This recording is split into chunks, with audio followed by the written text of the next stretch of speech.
Salut, c'est Thierry du podcast Au fait, c'est quoi? Alors pour ce 4e épisode bonus et capsule de l'été, je me retrouve donc tout seul, puisque Sylvain est actuellement en vacances, et cet épisode va être exceptionnellement mis en ligne le mardi 11 août 2026. Pour ceux qui nous écoutent depuis longtemps, vous savez que généralement les épisodes sont disponibles le mercredi à 18h. Là, j'ai décidé, en accord avec Sylvain, de le mettre un petit peu en avance, et pour une raison bien particulière, c'est que le lendemain, donc le mercredi 12 août, il y aura un événement exceptionnel, à savoir une éclipse solaire visible depuis la France métropolitaine.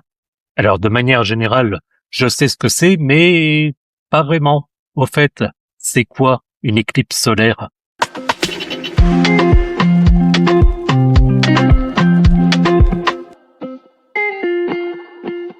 Alors, pour schématiser tout ça, en fait, une éclipse solaire, c'est assez simple. Ça se produit lorsque la Lune se place entre la Terre et le Soleil. Et donc, dans ce cas-là, on distingue principalement deux types d'éclipses. Il y a l'éclipse totale. Donc, dans ce cas-là, la Lune, elle masque entièrement le disque solaire, plongeant brièvement le jour dans l'obscurité totale. Donc, en plein jour, il fait nuit.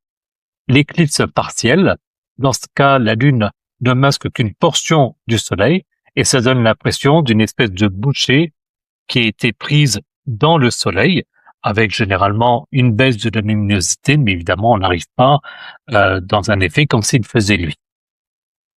Il faut savoir que globalement, il se produit entre 2 et 5 éclipses solaires par an dans le monde.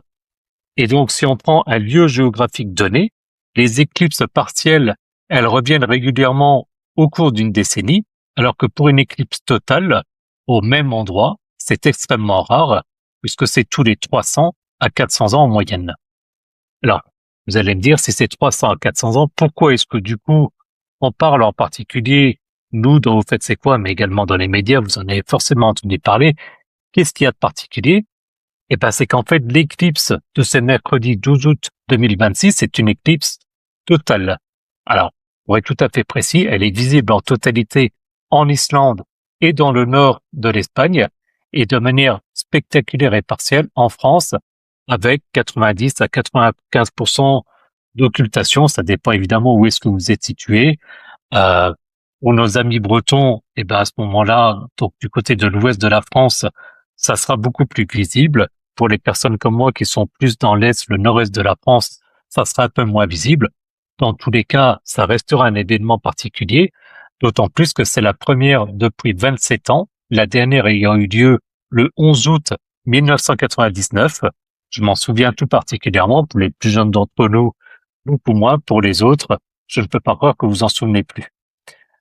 D'un point de vue un petit peu planning, donc cette éclipse, on va dire partielle, elle est prévue en fin de journée, donc demain, au moment de la diffusion de l'épisode, grosso modo entre 19h15 et 21h20, heure locale bien entendu, avec un pic d'occultation entre 20h15 et 20h25 et un coucher de soleil imminent. Et oui, malheureusement, on sera mi-août, le soleil se couche plus à 22h30, donc ça veut dire qu'on va pouvoir bénéficier de cette éclipse, puis du soleil qui va tranquillement se coucher.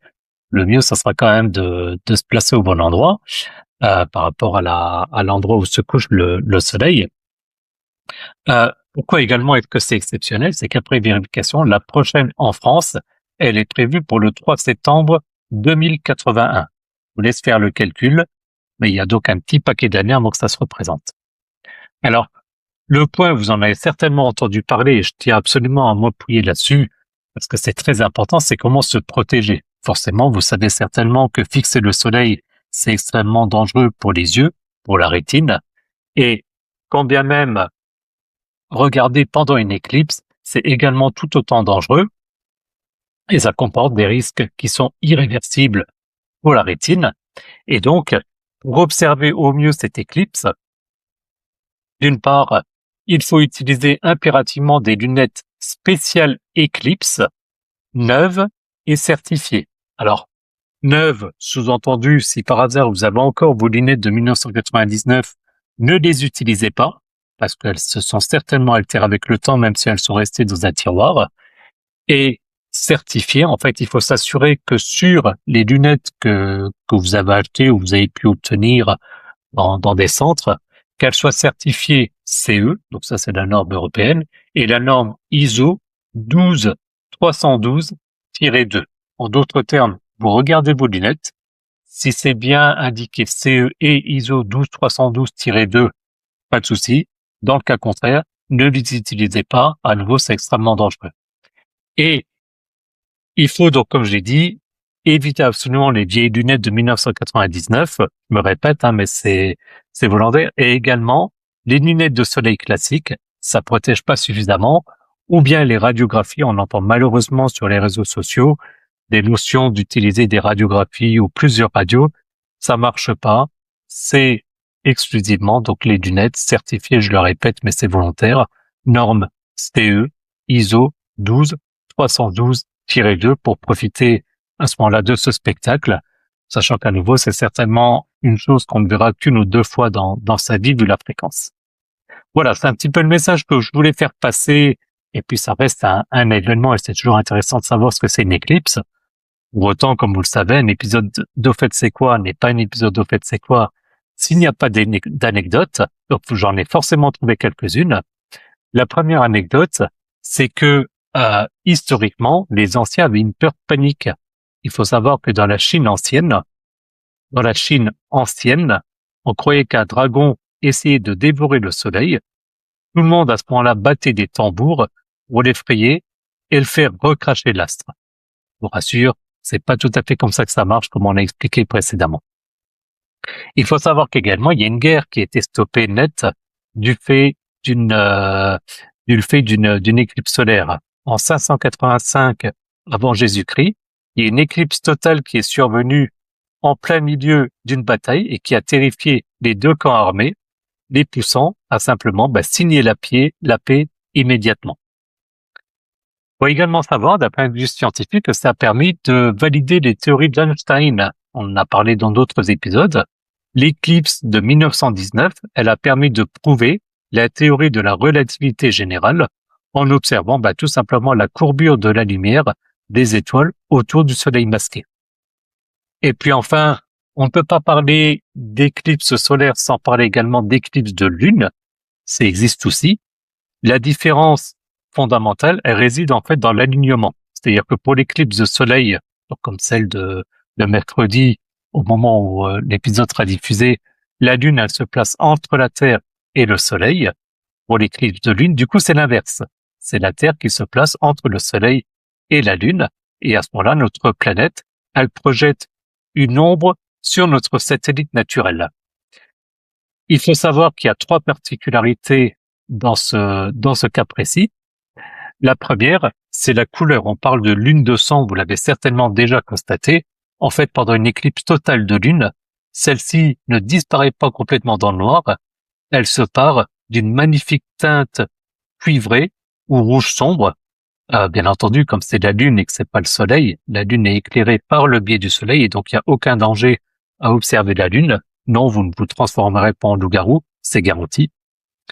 Également, contrairement à l'éclipse solaire, donc qui n'est visible que depuis une petite bande sur Terre, une éclipse de lune, elle est visible partout où il fait nuit, sur la moitié de notre planète, en gros, sur la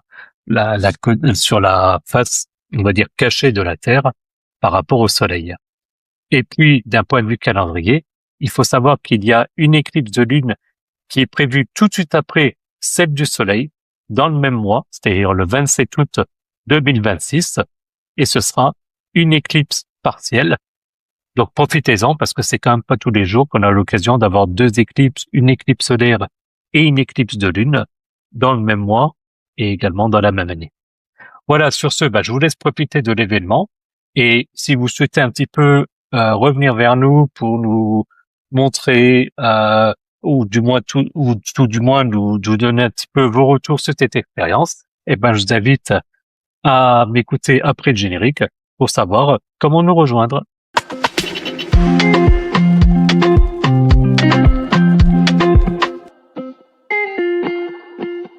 Heureux, c'est Thierry du podcast Au fait c'est quoi?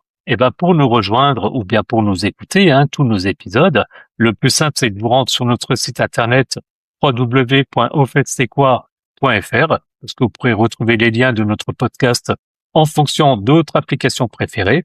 Également le lien vers notre chaîne YouTube, notre compte X, anciennement Twitter, et notre page Facebook. Et puis également, n'hésitez pas à consulter les notes de l'épisode, puisque vous pourrez obtenir les liens vers notre page Buy Me a Coffee, si vous souhaitez nous soutenir financièrement, et également un lien vers notre serveur Discord pour discuter entre vous et avec nous. Sur ce, je vous laisse profiter de l'éclipse, de bien vous préparer, pensez à vous protéger. Je sais, ça fait la 4e fois, mais j'insiste. Et on se retrouve au prochain épisode avec mon compère Sylvain pour des épisodes plus standards de notre podcast. Au fait, c'est quoi? À bientôt. Salut!